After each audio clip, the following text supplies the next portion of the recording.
Hello all, আজ আমরা পড়ব advantage and disadvantage of nursing protocol. আগের ভিডিওতে আমরা পড়েছি নার্সিং প্রোটোকল। আজকের ভিডিও নার্সিং প্রোটোকলের অ্যাডভান্টেজ অ্যান্ড ডিসঅ্যাডভান্টেজের প্রথমে কি আছে, ইম্পর্ট্যান্ট অব নার্সিং প্রোটোকল।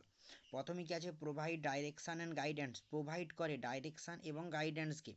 তারপরে কি, helps to performs through consistency and efficiency, nursing প্রোটোকলের ফলে আমরা যে পারফরমেন্স করি সেই পারফরমেন্সের কনসিস্টেন্সি অ্যান্ড এফিসিয়েন্সি বজায় থাকে। তারপরে কি, অ্যাভয়েড কনফ্লিক্ট অ্যান্ড মিসআন্ডারস্ট্যান্ডিং, সাহায্য করে অ্যাভয়েড করতে কনফ্লিক্ট অ্যান্ড মিসআন্ডারস্ট্যান্ডিংকে। তারপরে কি, act as communication and teaching tool. তারপরে কি, সাবজেক্টিভ অ্যান্ড অবজেক্টিভ, নার্সিং প্রোটোকলের মাধ্যমে আমরা সাবজেক্টিভ ডাটা পাই, তার থ্রুতে আমরা অবজেক্টিভ ডাটা পেয়ে থাকি।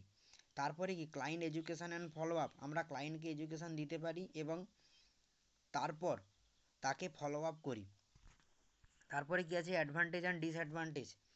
অ্যাডভান্টেজের প্রথমে আছে ফ্রেমওয়ার্ক ফর কমপ্লেক্স অ্যাক্টিভিটি, যে কোনো কমপ্লেক্স অ্যাক্টিভিটি আসুক না কেন নার্সিং প্রোটোকল যে ফ্রেমওয়ার্ক দেয় এর ফলে আমরা সেই কমপ্লেক্স অ্যাক্টিভিটিটা কমপ্লিট করতে পারি।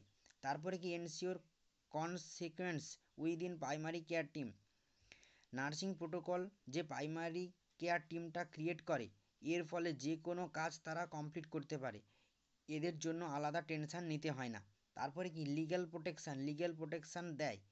তারপরে কি, আইডেন্টিফাইজ ট্রেনিং নিড, কোনো কিছু ট্রিটমেন্ট করার জন্য যদি কোনো ট্রেনিংয়ের প্রয়োজন থাকে নার্সিং প্রোটোকল সেটা আইডেন্টিফাই করে দেয়।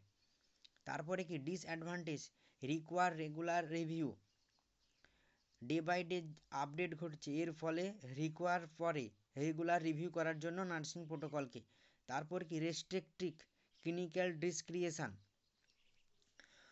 কোনো ট্রিটমেন্ট করার জন্য আমাদের বাধাও সৃষ্টি হয়, যেমন কি পাবলিক প্লেসে কোনো দুর্ঘটনা ঘটলে আমরা কোনো মেডিকেল প্রফেশনালের পিপল হঠাৎ করে সেখানে সাহায্য করতে পারি না, বিকজ নার্সিং প্রোটোকলের থাকে সেখানে, তাই আমরা সেখানে সহজে ইনভলভ হতে পারি না। তারপরে কি, কমপ্লায়েন্স মে বি প্রবলেমেটিক,